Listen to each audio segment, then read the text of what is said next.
മുൻകരുതലെടുക്കാനുള്ള ഒരു ഒരു വലിയ ഒരു വെളിപ്പെടുത്തൽ കൂടിയാണ്. പ്രത്യേകിച്ച് നമുക്കറിയാം മുല്ലപ്പെരിയാർ പോലെയുള്ള വലിയ അപകടങ്ങൾ ഇനിയും ഇതുപോലെ പതിയിരിക്കുകയാണ്. അവിടെയൊക്കെ നമുക്ക് ഒരു ഉയർത്തെഴുന്നേൽപ്പിന് വേണ്ടി പ്രാർത്ഥിക്കേണ്ടതുണ്ട്, ചിന്തിക്കേണ്ടതുണ്ട്.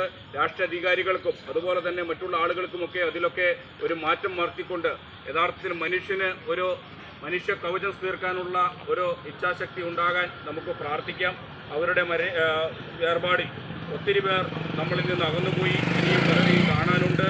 നമുക്കറിയാം 100 പേരെയാണ് ഒരു സ്ഥലത്ത് ഒരുമിച്ച്, അവിടെ മതമില്ല, രാഷ്ട്രീയമില്ല, ജാതിയില്ല, വർണ്ണവിവേചനങ്ങളില്ല, ഒരുമിച്ച് കുഴിച്ച് ആ മണ്ണിനടിയിൽ അകപ്പെട്ടവരെ തിരിച്ചറിയാൻ വെമ്പുന്ന ഇനിയും ഒത്തിരി ബന്ധുമിത്രാദികളെല്ലാം വളരെ അകലങ്ങളിലിരുന്ന് കരയുമ്പോൾ അവരോടൊപ്പം നമ്മുടെ മനസ്സും അവരുടെ മുമ്പിൽ നമ്മൾ അവരോടൊപ്പമാണ്.